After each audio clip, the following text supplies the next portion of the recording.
All right, I should have audio, and you should have audio as well. Hello, everyone. How's it going? Alex, you want to test your audio there? Howdy, guys. Hopefully, this is working. Yep, it looks like everything's good on my end.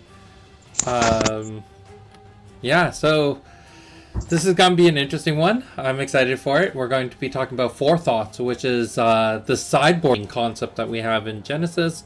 Sideboarding being this idea of between rounds being able to exchange cards from your main deck with cards from your side deck to change your strategy so that you have a better edge in your second round of the game. Before we jump too far into this, I do want to just say thank you to all our Patreon supporters. Thank you to everyone who's helped us out over the past several months. This year has been crazy, and I'm so happy that the vaccine is rolling out and that we are going to be seeing hopefully some light at the end of the tunnel here. And then I also want to what was it? Yeah, I want to give a huge shout out to our Future Leaguers. The past few months have been crazy for the Future League team. Alex, thank you so much for all your help and all of that. You're welcome. You've done so much, and I can't appreciate my gratitude enough. And it's been cool seeing how passionate the community gets about some of this stuff. So thank you to everyone who's helped us on the Future League end as well. All right, let's jump into this. What do we need to do as a setup? I think the best thing we can do is explain how the basic rules of Forethoughts work. Yeah. So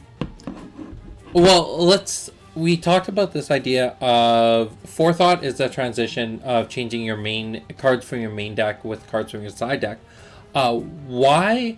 You've been in the competitive scene a lot more than I have. You've hosted a lot of tournaments.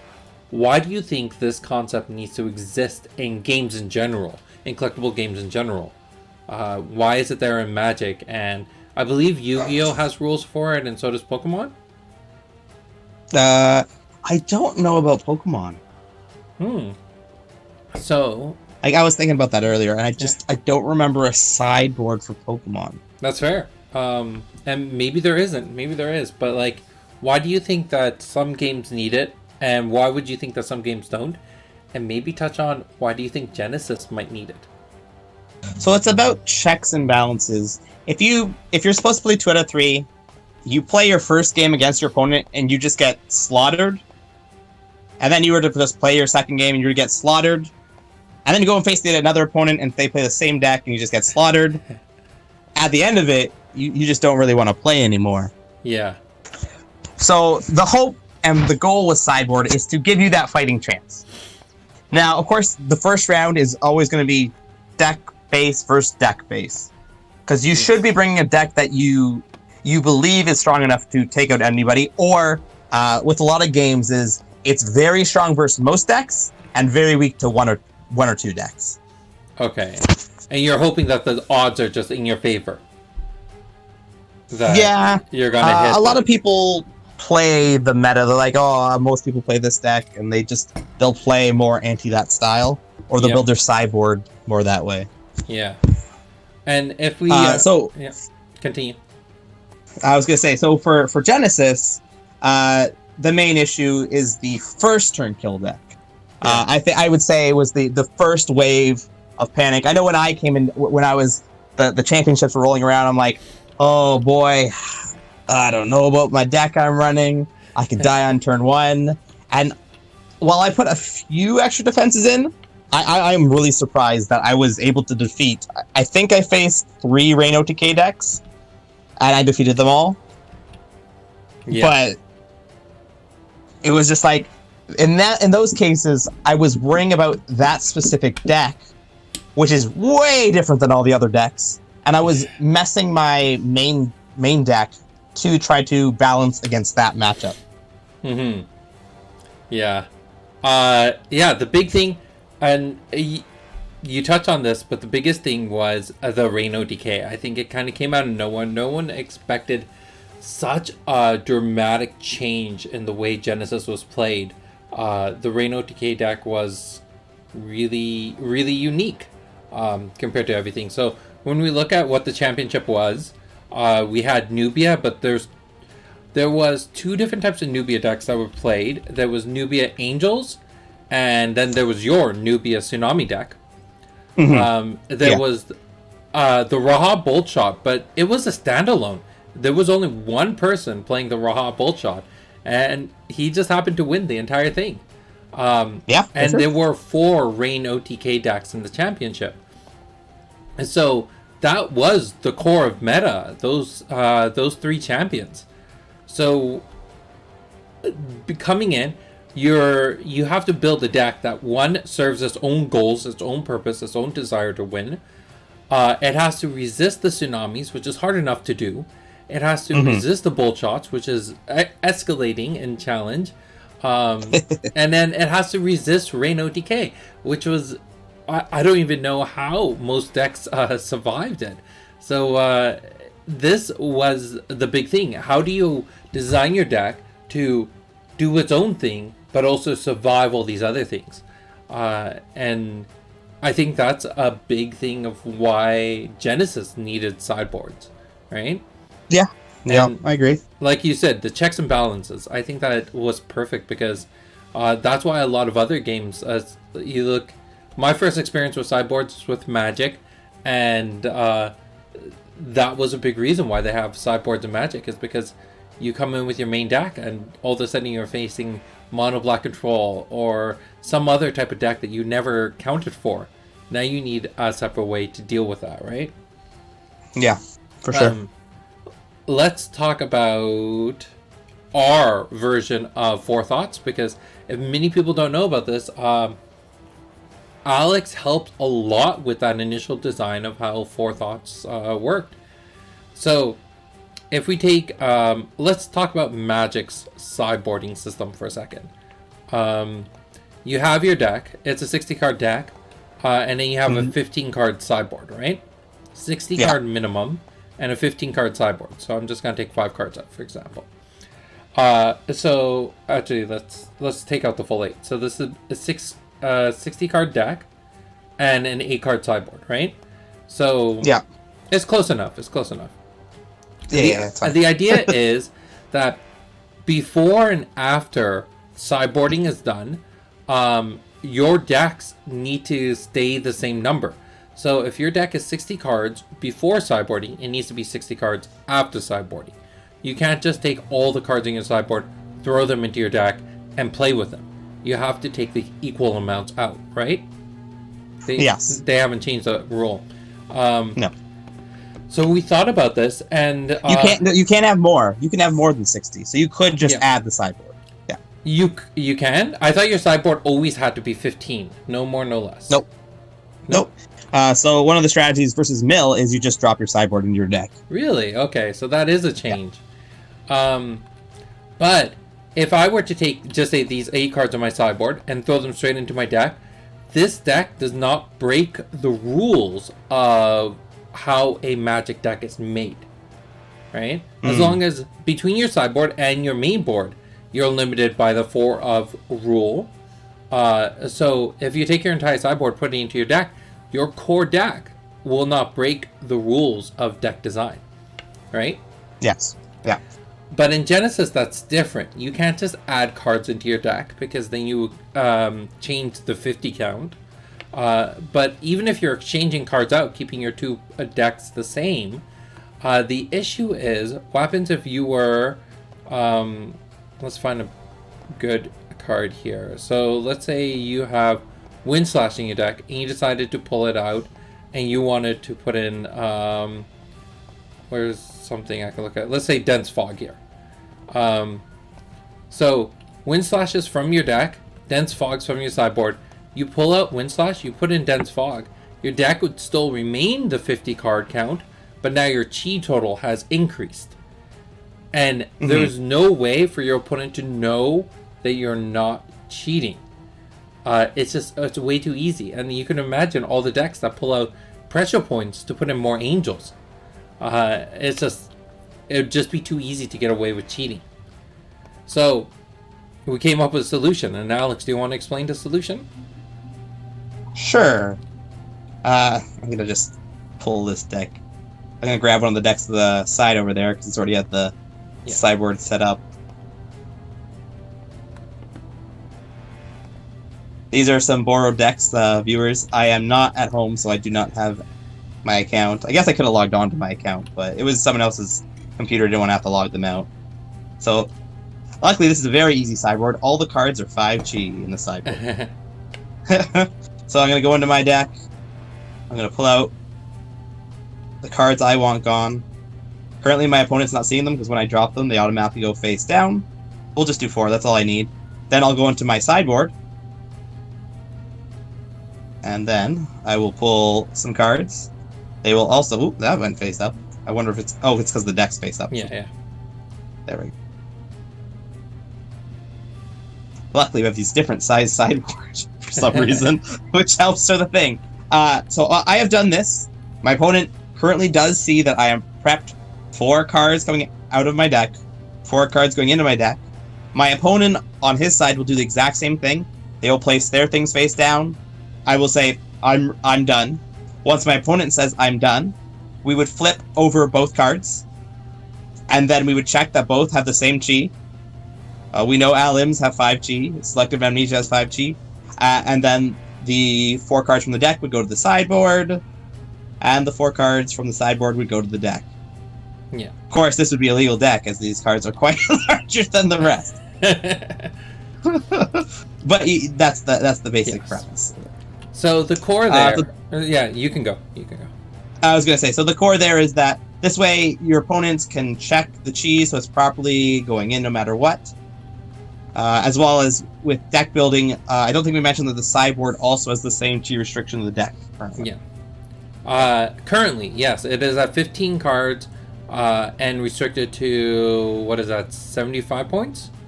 75 points. Yeah. So that is the current system for Forethoughts. And a big reason for that check is because you can't guarantee that there's always going to be a judge at your table. And how long do you want to wait every time you need to call a judge over to do a sideboard check? It could take time out of your round, and time can be very precious in a tournament scene. So you don't want to do that. And also, it's just the manpower of having that many judges to do all the spot checking when they're doing a lot of other stuff as well.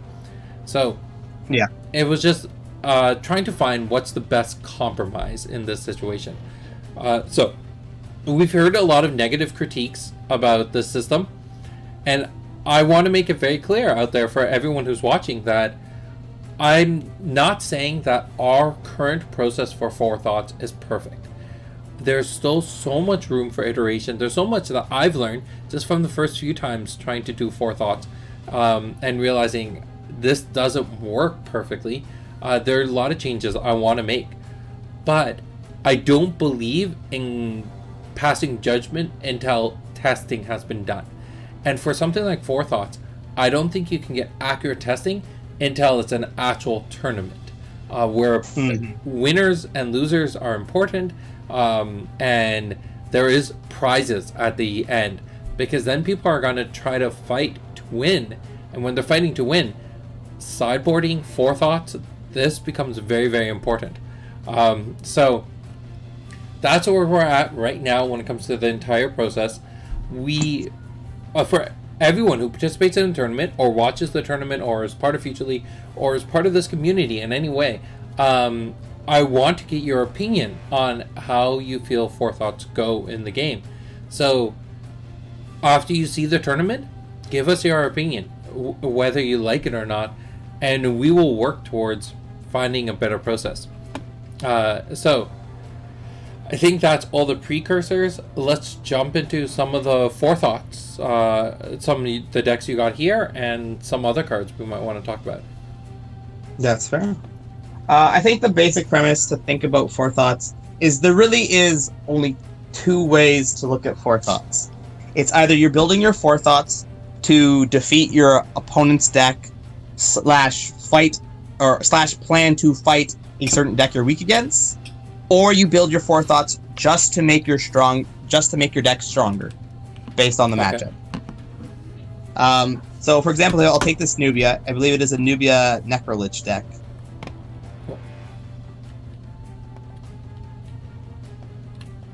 I don't think I need to pull everything out of the deck. But here is the Forethoughts for the Necrolich deck. So when Darren was playtesting this deck, the deck that I was running was a aggro deck, which goal was, I don't care if you're playing summons, I don't care if you're playing angels, I'm just taking down the champion.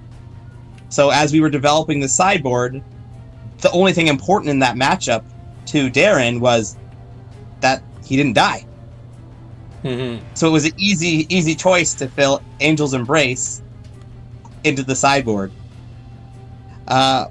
So here's the next part with these checks and balances. This sideboard as well needs to have checks and balances. Then his next fear was a combo. I'm like, oh, okay, well, how do you prevent the combo? You need to have evasion. So we put 5 Chrono Walkers here. Well, if I went 5 Chrono Walkers, since it's not 5 Chi, I have to do a 4 Chi or less. So we went, alright, if you're facing a weenie deck, Wind Slashes aren't bad. It's probably not maybe the best choice. I'm going to take a quick look to see if there's anything else in 4 Chi within these two colors that I'd call. Is there any 4 Chis in Axon or Bellum that you think might be better than a Wind Slash? Ooh, that's a good question. So, pulling up my list, because I made a quick list of, I think, good sideboard cards, is on the Bellum side is Wind Slash, so that doesn't help. On the Axon side, there was Rebound, which is a little expensive, but at least you're Nubia, so you have the high aura to do it. Gust. Gust is another one. Yeah. This is a very good, strong 4 Chi. It's very defensive, but it's only going to do the... It sort of does the same thing as this, as Wind Slash in a sense, with a bit more defense, where Wind Slash here is a bit more offensive. Mm-hmm. You can sort of... And since we're playing a Necrolich deck, you can support your summons in front of you much better with the Wind Slash than you can ever really do with the Gust. And the summons in the Necrolich deck have low health, so gusting them to help evade isn't exactly the craziest of things. Mm-hmm. Yeah. And that was pretty much the basic simple. So this sideboard is purely, I would say, defensive. Okay. It's against specific decks. So this is only here to, if in the first match, it is extremely aggressive, meteorites are coming down, rooks are hitting you in the face, you need to survive. Where this Chrono Walker is not bad versus that either. But this is where the first turn kill, you need to have evasion on first turn. Mm-hmm. If they have the combo. Yeah. If you do not have evasion on the first turn, let me see. Angel's Embrace isn't Swift, so that's not going to help us. No. But this is currently like pretty much the only defense unless your deck is defensive. Now, currently a lot of the meta, and I think if you look at almost all the decks, it's really hard to build a deck around like a lot of defenses. Yeah. Because then you don't have the offenses to win the game. Yeah. That becomes a really big issue. So this is currently, your Forethoughts is really the only spot to put defenses into a deck. Yeah. Easily.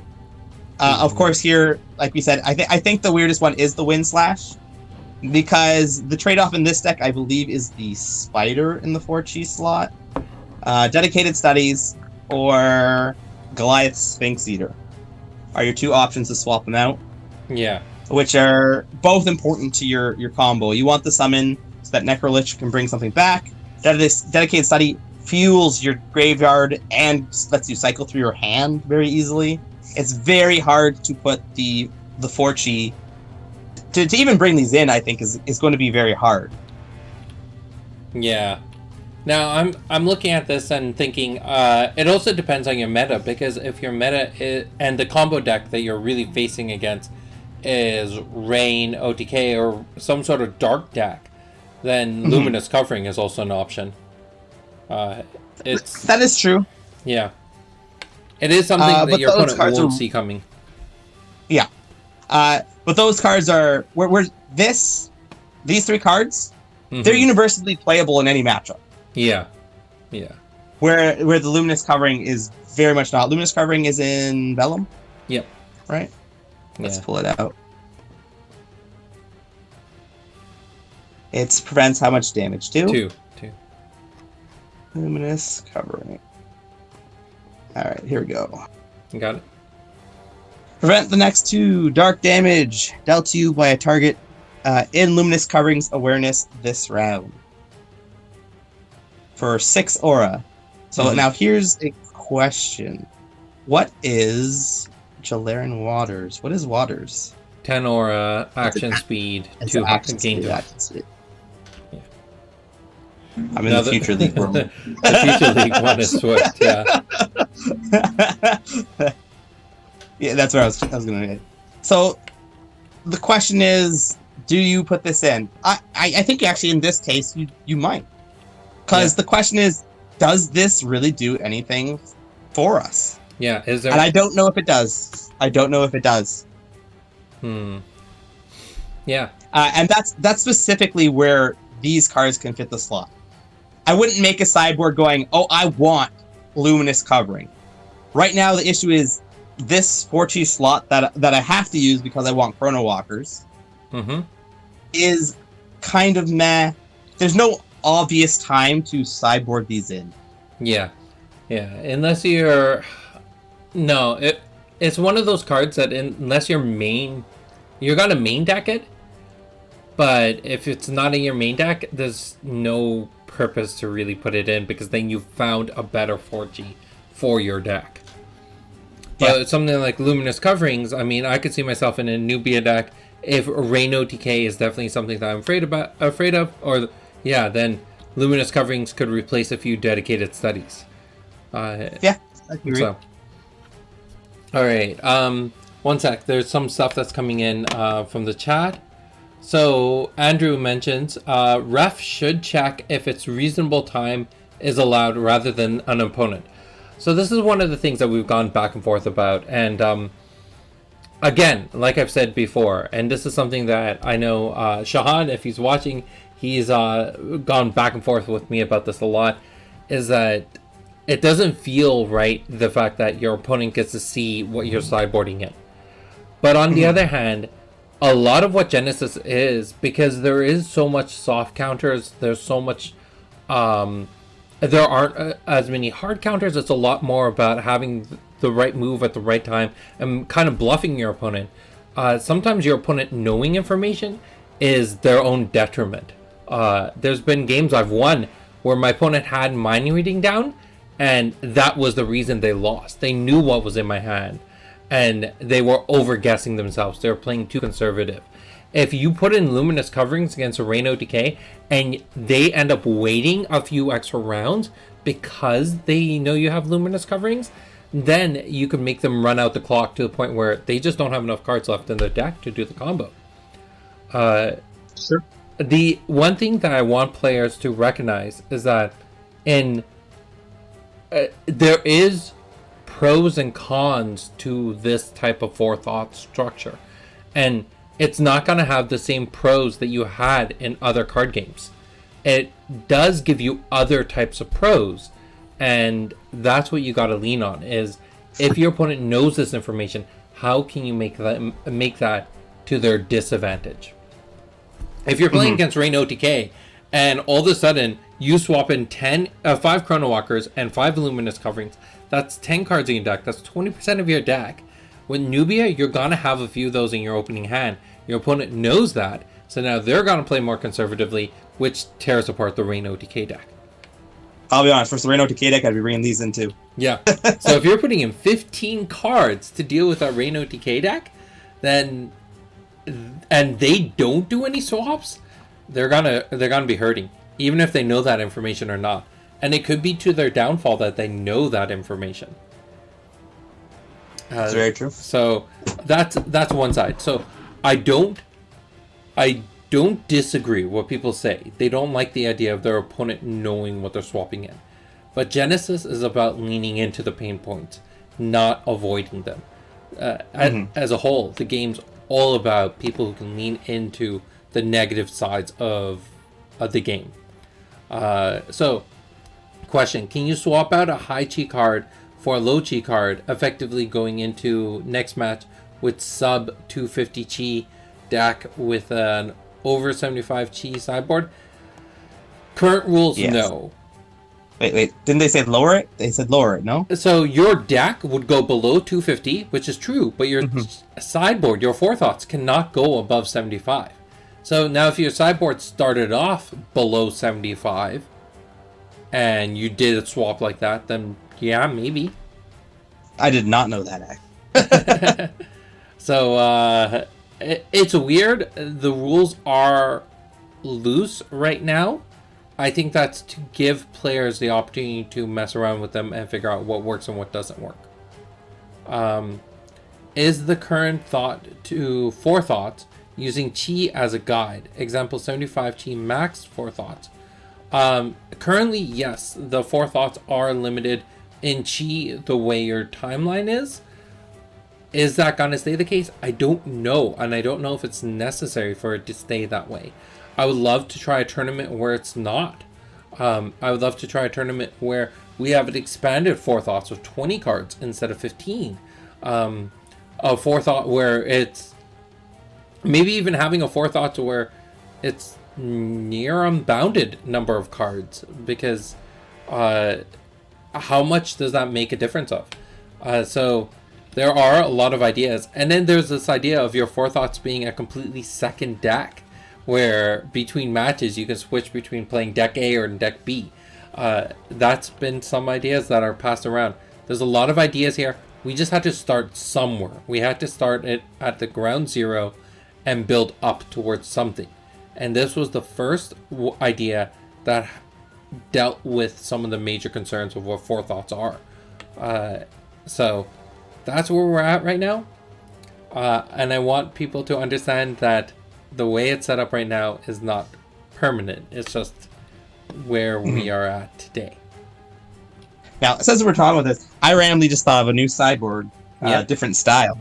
If you want me to hear it out while I'm here, and I have it on my mind. Yeah, go for it. So, rather than, since you just told me that rule, I didn't know that was the case, means that if rather than showing your opponents the cards you're bringing into the deck, you just put the cards from your deck into your sideboard, and afterwards, technically at the end of round 2, you could just reveal sideboards, and it would be a check that your sideboard is still 75G.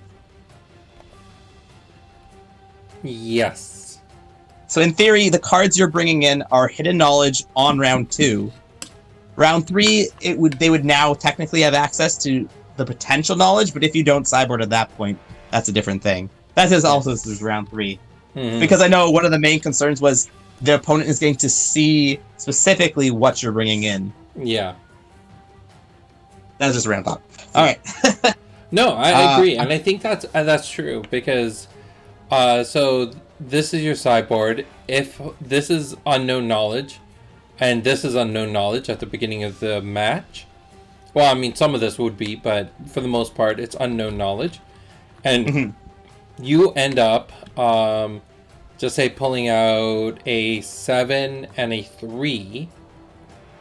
And putting in a Windslash and a Chrono Walker, so 4 and a 6. But then your sideboard would technically still be 75 points, and your opponent just knows that there's a you have a Combust and a Bolt Shot in here. They don't know what your sideboard was to begin with, and if you're putting in cards into your Forethoughts that have been played round 1, then your opponent doesn't know any new information, so that could be a different level of strategy. It's just calculating the sideboard. I think some players are going to be a little annoyed at, but that is another approach at it, and that again is something that can be tested, right? The big thing I want to share for people who are watching and anyone who comes back to watch this video in the future is that I love it when you come with your concerns, your comments, your questions, things you want to see help improve the game for the future. That's great. But the other side to that conversation is I also want you to help us make the actions to improve in the future by doing some of the testing. It's the situation of identifying the problems, easing, trying to find a solution is the hard part. And we can pitch ideas all day, but without testing, we're not going to find what the correct answer is. So please join us this Saturday for the tournament and help us make this process better. All right. So do you have a second sideboard that you want to go over? I luckily I do have a second sideboard here, and it is different from this, so it's okay. Perfect. Good. We just got luck. We just lucked out that I have two different. Thank you, Darren. So, well, this deck was the defensive sideboard. This was about protecting yourself from your opponent's deck. Mm-hmm. The next deck we're going to be showing is the core deck, which is, I think, at the specifier, or else it doesn't make sense. It is a summoner deck. Okay. So when we're going in, there's other things, but it is a summoner deck. But when you look at this sideboard, which I'm about to flip and reveal, and it's going to be pretty simple. It's not so much about defeating your opponent, even though these selective amnesias are here. Once I get past them, there's 10 tsunamis. So 10 tsunamis. So, 10 tsunamis, okay. 5 selective amnesias. Okay. The point is, you play your first matchup. You've been playing all these summons. You've been trying to get to the opponent. It doesn't work. It's time to change up the strategy. If your deck doesn't work, stop being a summoner, start being a mage. That's true. So you probably look at pulling out the... I don't know, like, would you pull out Cabusses and Death's Companions for the tsunamis? Or... I think when we tested it, we pulled some Sphinxes and some Limbs, but you're right, going the 7 and 3 chi route actually is probably much smarter. Yeah, like, pull out the things that will die to tsunami, and also things that are swinging your curve. Like, I don't know, Cabusses could be useful, but you don't have enough draw in this deck to make them super useful. Yeah, I agree. And maybe the Sea Crates and the Death's Companions. Yeah, I can agree. I can agree with that. Yeah. So in this matchup, when do you switch? If your opponent is also playing crazy AoE, is a time to switch, because the summons you play are just gonna die. Yeah. You have to play. You literally start playing your game drastically different. When you play summons, just play them behind you. Get them as far apart as possible. You put yourself in the front. Mm-hmm. The next step, the important thing about Tsunami is it can hit angels. So you're fighting an angel deck, you bring these in. You bring when all you're 15 facing of these in. You bring them all in. Yeah, you bring these in too. I will say, I do end up shoving usually at least one selective amnesia into the Forethoughts, but I don't know if it's right. So the problem with selective amnesia, you put one in your deck after you sideboarded it in. If you start putting in multiples, as soon as you draw realistically a second one, it's bad. This is 2 turns of not advancing your board or dealing damage or really protecting yourself. You could say that in a sense this is protecting yourself, but your opponent still gets to choose the cards that they're discarding. It's not random. Mm-hmm. So they're going to choose their 3 chis that they have a couple extra of. That's where I'm sure about the selective amnesia. I don't see selective amnesia as a particular hate against Nubia. I see it as a hate against Epiphany. Yes. Any of those decks that are trying to play 3-4 Epiphanies in the same turn, that's where selective amnesia really shines. But for sure, if you're playing that's where this is playable. Yeah. Against Nubia, even if you bring it down to 5, even if somehow this magically discarded their hands, she's going to just start to rebuild. Yeah. Yeah. Alright. It doesn't do much there. So, the other time... So, just say you're playing the core deck, and you actually win the matchup, you go into the sideboarding time frame, and you see that your opponent ends up, they put in 15 cards in their swap. So they're putting in their entire sideboard and taking out 15 cards. At that point, would you consider switching over to being mage? Being like, well, I now have something that could double trump their decision? It's hard to say. And I think we really need to talk about the third sideboard, which is, I think, going to be the least common, which is the summon switch out sideboard. It's weirder to go from I guess it's not weird, but it is weird to go from a spellcaster to a summoner. I don't think it changes much for your opponent. I gotta think on this more. So I have a few decks that I don't unfortunately have because I'm on the Darren's account that run summons in the sideboard, but it's not to bring new summons in, it's to swap the type of summon.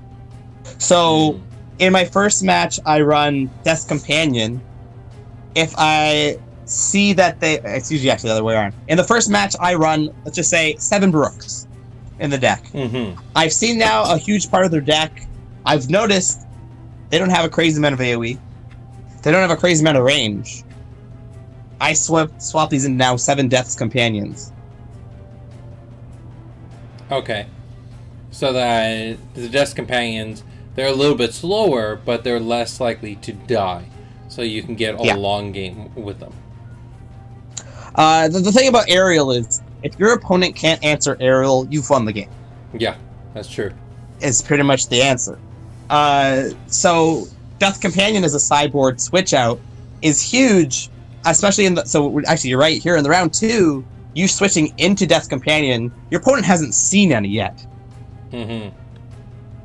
So that's where you can try to gotcha them. So maybe you're right about thinking about bringing these in on the round 2. It is much harder on the round 2, especially after winning, because usually when you're winning, you're like, all right, my deck's solid, let's run it back. Let's do this. It's easier when you're losing, or you can see a flaw in your deck that you can swap it out. Yeah. But another thing, like, sometimes, especially if the win is relatively close, then it's about keeping your opponents on their toe. Like, not knowing what's going to happen next, how you can change things up. Now, this goes back into the conversation of if you end up switching from a summoner to the caster, or even just bringing in 5 tsunamis, pulling out a couple of summons that aren't doing particularly well, like the Sphinxes, because you're playing against Raha and you're like, okay, Sphinxes are a waste of aura, let's drop in some tsunamis. Now your opponent knows you're running the tsunamis, because this comes up to what Andrew was saying and what Shahan's been saying. Your opponent sees what you're putting into your deck. Does that mean, like, how much does that ruin that new strategy? Or, yeah, how do you feel about that? It both does and does not. So now you're going to play the game. Like, you move forward, you're going to summon your summons to the left and to your right, and then your opponent's going to be like, oh no, these 6 squares in front are tsunami range. So you're gonna play as though you have a tsunami. Yeah. And your opponent's gonna think of that. Yeah. I think it's a big thing. If anyone plays blue in Magic, they know this, is that whether you have counter in your hand or not, you still keep 3 blue mana untapped. Because it always makes your opponent think you do. Now, if your opponent knows you have that card in your deck, then you can mess with them the entire time, being like, yeah, I have it. It's like when you go against a Raha deck and you're like, when are the bull shots coming? When are the bull shots coming? You have that feeling that they're going to come. That's one of the things that I think about Genesis a lot is, in a way, there are certain moments that are predictable in the game. So if you think your opponent's going to assume you're going to do something, you just do the opposite, and it really, really messes with them. Yeah.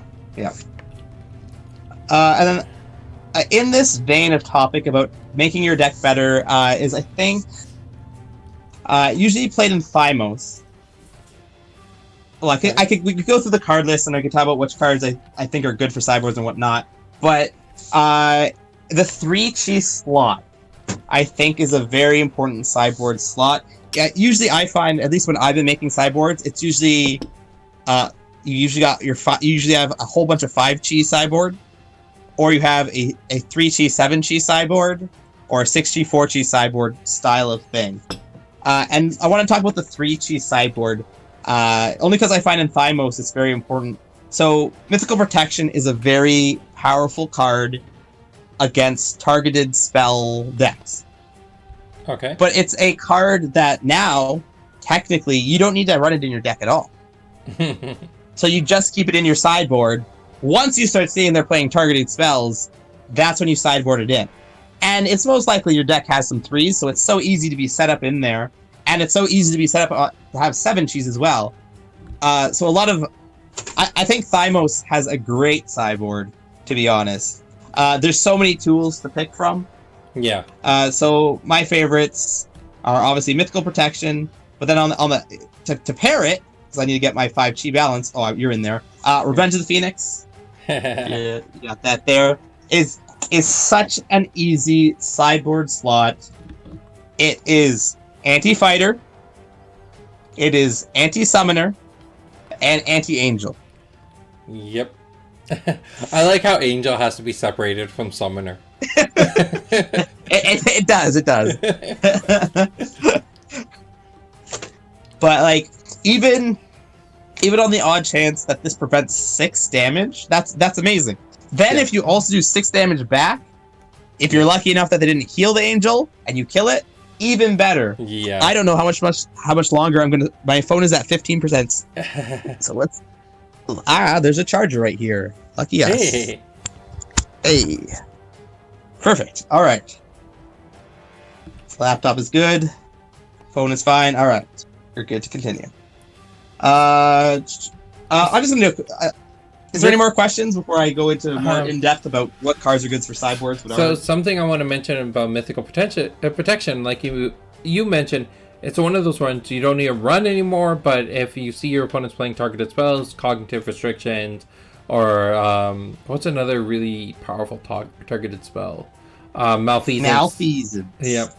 The Mythical Protection Chain Lightnings. Yep. This card comes in, it dominates. It's another one that the threat of you potentially having it is enough to ruin your opponent's strategy. Because if you are taking just say 3 or 4 Mythical Protections from your Forethoughts, putting them into your main board, one, your opponent does not know how many you had in your deck to begin with. So if you just had 2 and now you're up to 6, that's gonna really stop them from being like, alright, do I play my Cog Restrict at this time? Do I play my Chain Lightning?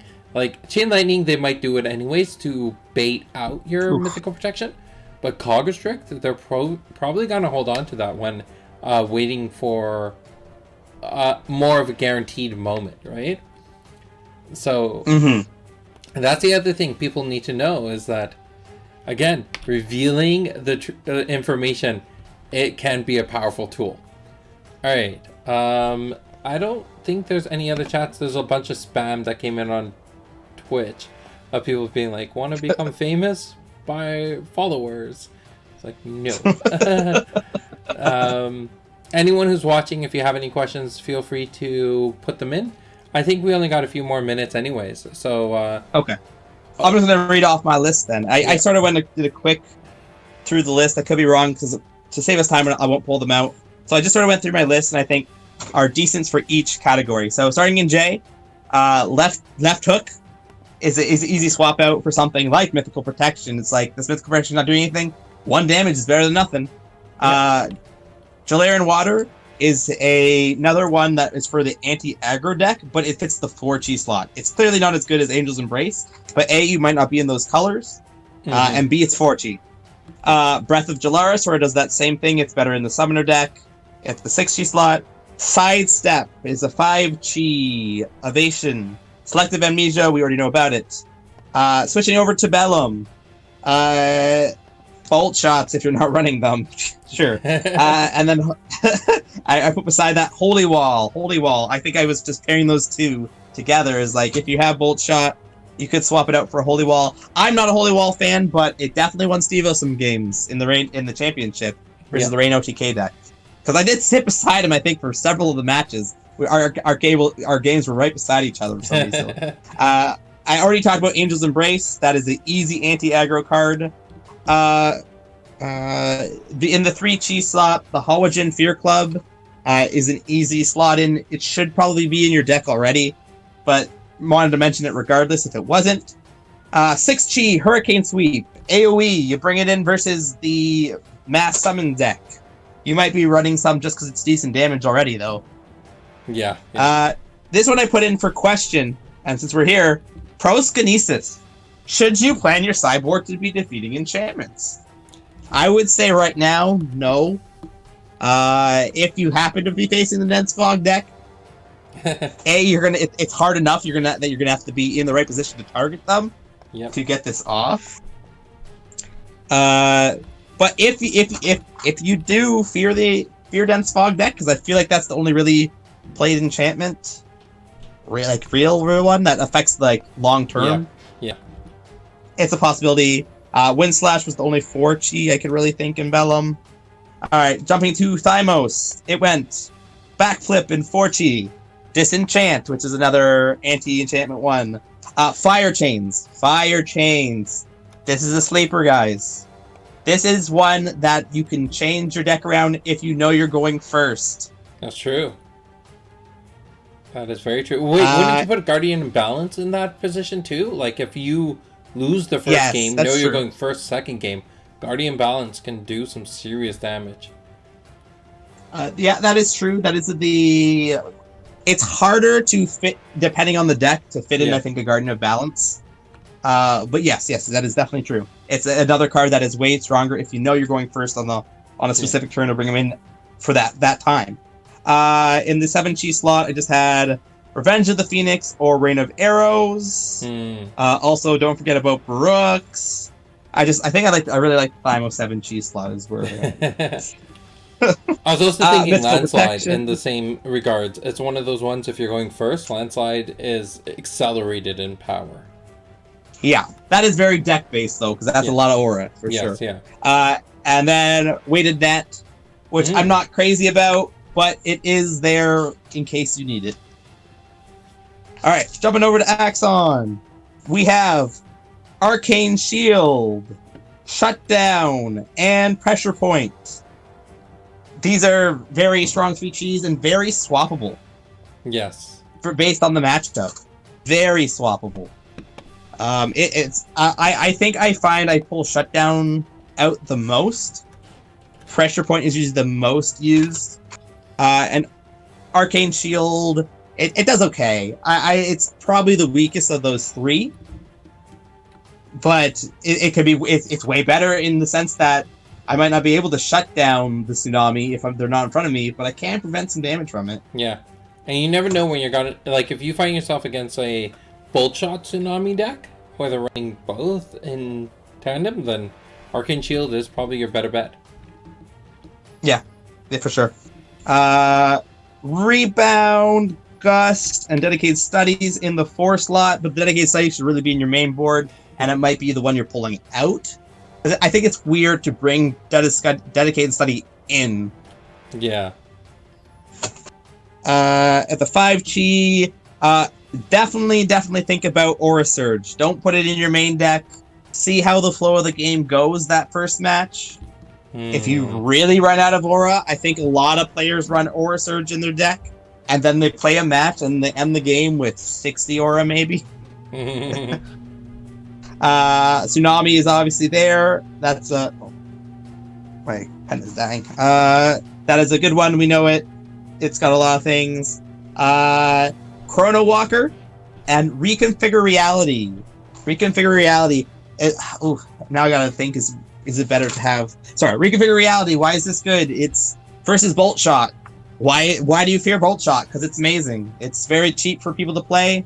If you're playing a summoner deck, if you have this in hand, you can now fear less of your opponent coming in and hitting both you and the summon. Yeah. So you're protecting two at once. Jumping over to Chaos. Chaos, I think, was the hardest one for me, or I was having issues on the site at the time. In the 3 chi slot, you have Underworld Knowledge and Oten. Okay. I guess Infernal's there already, probably in your main deck. But so the Underworld Knowledge is if you see that the matchup is slow and you yourself are not a fast deck or a charging deck, it's fine to put these into the sideboard and bring them in, because now you're just drawing through your 3 trees to try to get to something better. And then Oten's just an amazing defensive card. There's nothing bad to say about it, except that your opponent should be smart enough to know that if you're in Chaos, there's a chance you have Oten. Yeah. That's about it. In the 4 chi slot, I put Malicious Persuasion, but that's really only for the Summoner matchup. Yeah. I put, interestingly, in the 5 chi slot, but I don't know if many people would do it, is as a transformative sideboard, 15 Call to the Bones. Yep. Play 0 summons and then switch to 15 Call to the Bones. Yeah, that'll do it. Like, it'd be If your great opponent to doesn't seem to have AoE. swap out 15 Tsunamis for 15 Call to the Bones, and then all of a sudden just be like, yep, now what?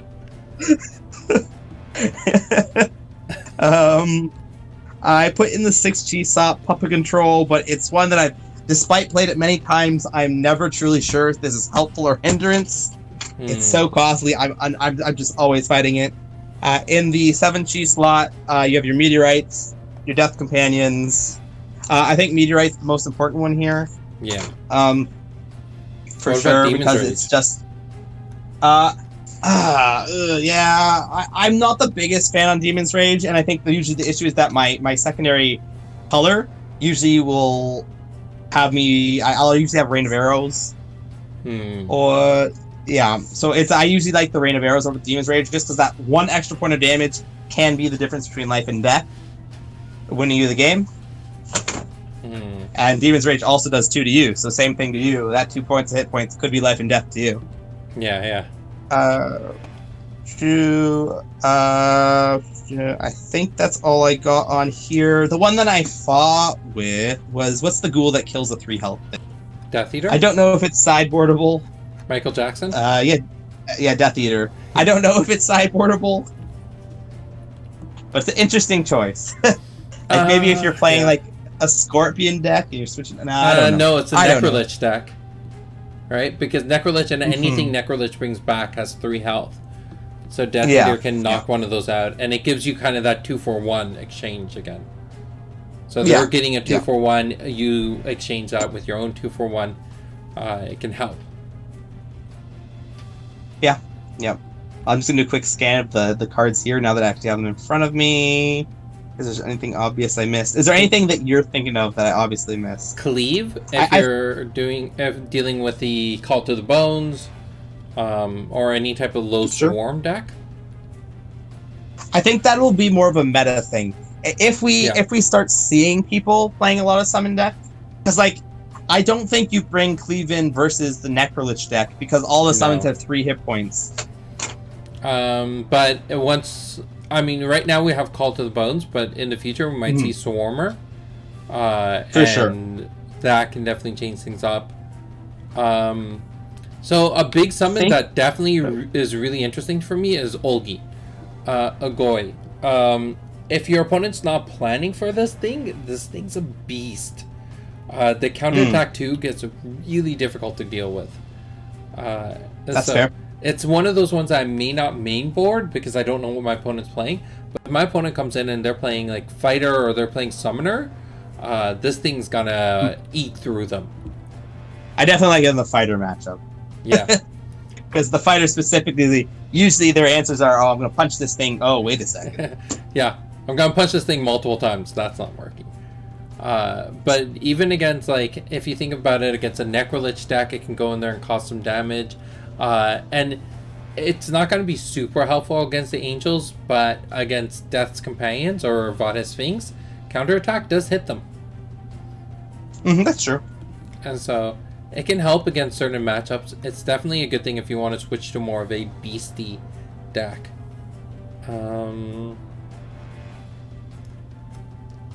Another evasion that may or may not help is Shadow Masters. It's pricey. For me, it's just play Odin. Just play Odin. It's 3G slot. True. You can use something way better there. So the Odin 5G. doesn't. The thing I like about Shadow Masters, and it's so niche. So again, it comes down to meta, and in the championship, this is where it would have been great. Is if you play Shadow Master in response to Living Shadows, it shuts down the entire combo, where Odin cannot shut down the combo.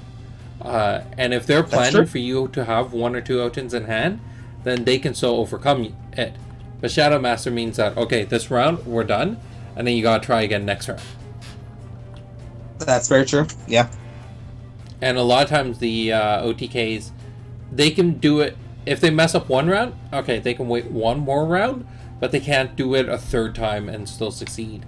Like, I recently made an OTK deck and was playing around with it, and it's like, your resources are so limited. Because it's really, really challenging. Yeah, those are the only ones that I see.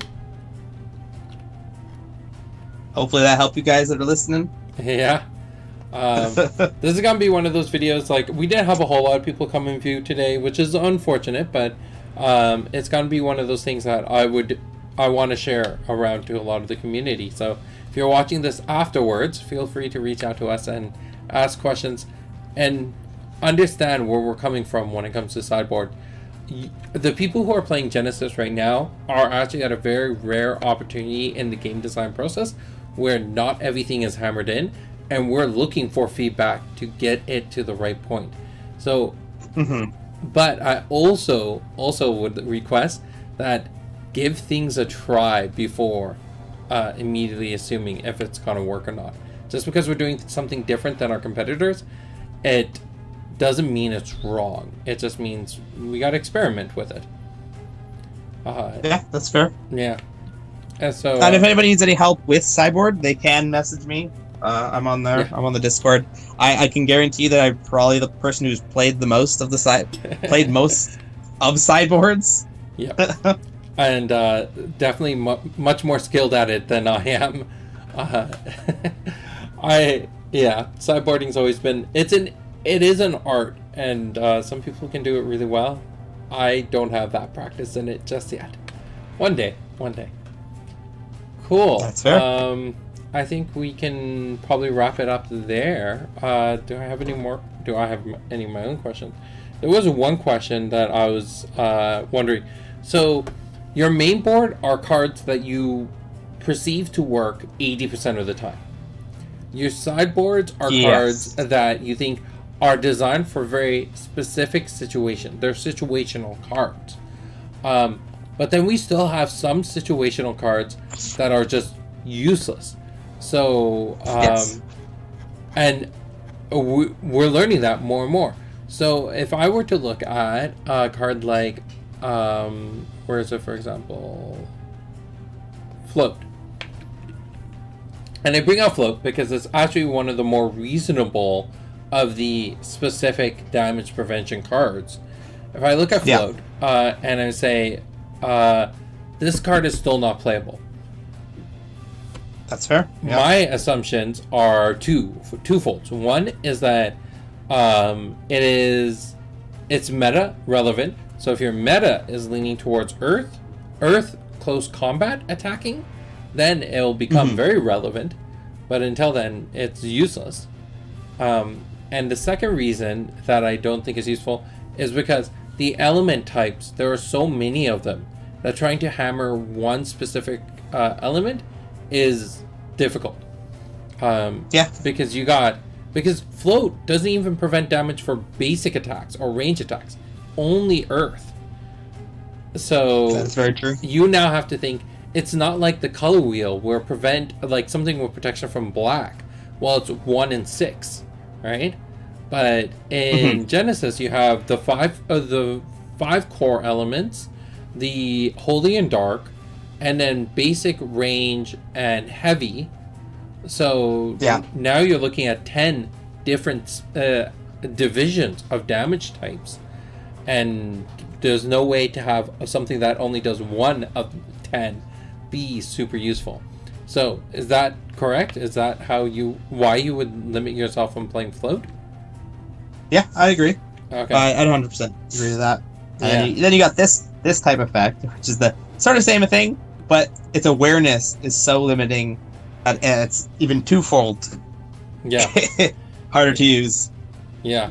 And then even if everything lined up perfectly and it was fully playable, so let's take one of my favorite defensive cards, Defensive Practice, which is it prevents against anything, tsunami, bolt shot, bait, a left hook, everything like that, and it's 3G and it's just energy cost. Like, it has everything going for it.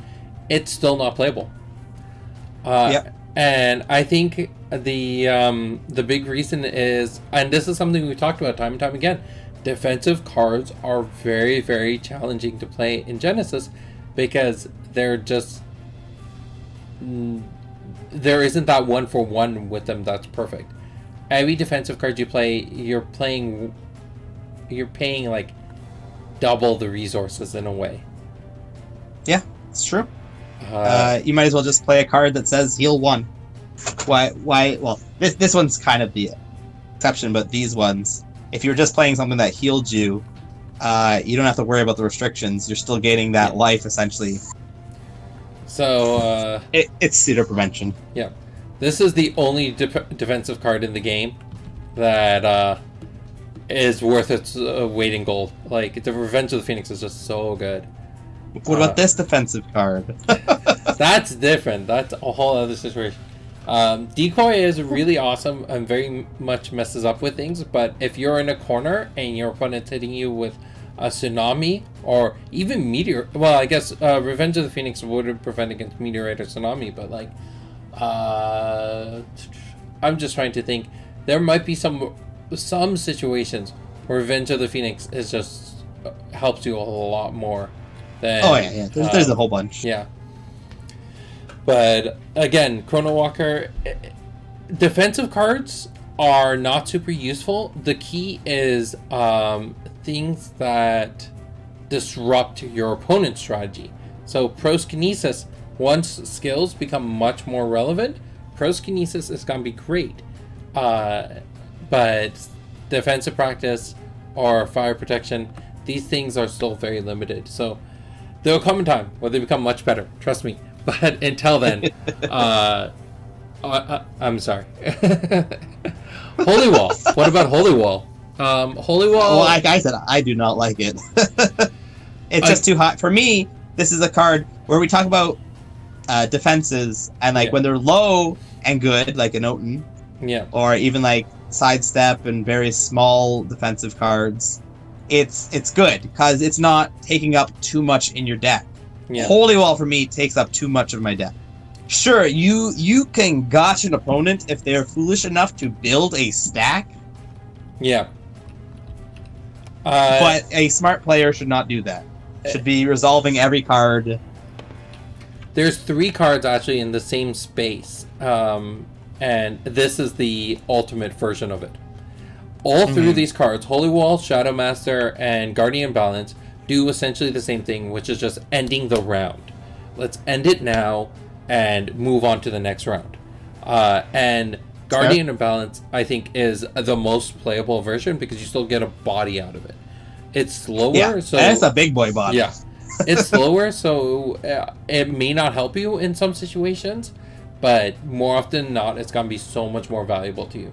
Holy Wall was definitely there for the moment when first round kills. If that's your biggest threat, then this card does help, and same with Shadow Master. But outside of those situations, these cards are very, very pricey. That's fair. Yeah. Yeah. Again, this game is also leaning into even your defensive cards should have a level of offense to them. If we look at them, Chrono Walker, Guardian Balance, Revenge of the Phoenix, these are very playable cards. Holy Wall, Shadow Masters, these are not playable. Oten, it's a soft counter. It's not defensive, it's a soft counter. and that's Yes. where its value is. And it's also because of how easy it is to put into your deck is Yeah. the next thing about it, which is also why I like the pressure point and the shutdowns. Yeah. It's because generally your opponent wants to get into you, they want to do their stuff, and that's how these as defensive cards are extremely strong. A, because they're 3 chi, so it's easy to fuel in your deck, and then B, where your opponent goes to do his fancy combo and you go no, then they gotta figure out what they're doing from there. Yeah. I've definitely lost quite a few games because of these two cards. Yeah, so there is, again, these are counters, and same with Oten. It's a soft counter. Mm-hmm. These are why these are very playable. But like, I've even looking at Arthur, who's my opinion like super, like a very very playable champion. I love playing with Arthur. Where you have the built-in rotate, which gets out built-in peripheral visions, which removes some of the limitations of a card like fire protection, because now you can always face the right direction and do the damage prevention. It's still not worth it. No. It's just not. So I think Arthur would work so much better in Thymos or even Axon. But since he's in Bellum, I mean, we'll work with it. But yeah, there's definitely some things to realize about the value of cards and when they're useful in sideboarding. Arcane Shield is a bit of an exception because of the fact that there's no other way to really deal with AoE. Yeah, it's the fact that AoEs are just really strong. Yeah. So that's the reason why it's good, and because they don't have to target you, they can hit, like Meteorite comes down from across the board. You can Arcane Shield that from wherever you are at any time, as long as you have it in hand. Yeah, Arcane Shield's going to be a great sideboard card. Again, it'll come down to what meta looks like, but we saw in the championship, and even in the because in the championship you have the Bolt Shot deck, you have the Tsunami deck, and in the circuit you have the Meteorite deck. So there's always been someone trying to push the AoE, and that's where Arcane Shield's going to do quite well. Yeah, I agree. All right, cool. I think we'll wrap it up here. Any last comments, Alex? I'm good. All right, cool. Like I said, if you want any help, they can just contact me. I'll give them any help they want with their sideboards. Yeah. All right, perfect. Well, thank you everyone for joining with us, chatting about this, asking your questions, and for giving us the opportunity to hear our side of the conversation as well. And we will talk to you next week. What is our topic for next week? I don't think we've decided that. We haven't decided yet. It'll be a surprise. We can talk about the event. Yes, that's Probably true. Talk about what happened at the championships. Championships, the tournament. I'm really excited. We got 6 people registered. We just need 2 more to make me feel. And I still haven't registered. Yes, so we're at 7. Lionel, register. He's watching right now. And then we're at 8 people. All right, perfect. Well, we'll talk to everyone next week. Take care. Bye. Have a good one. Bye.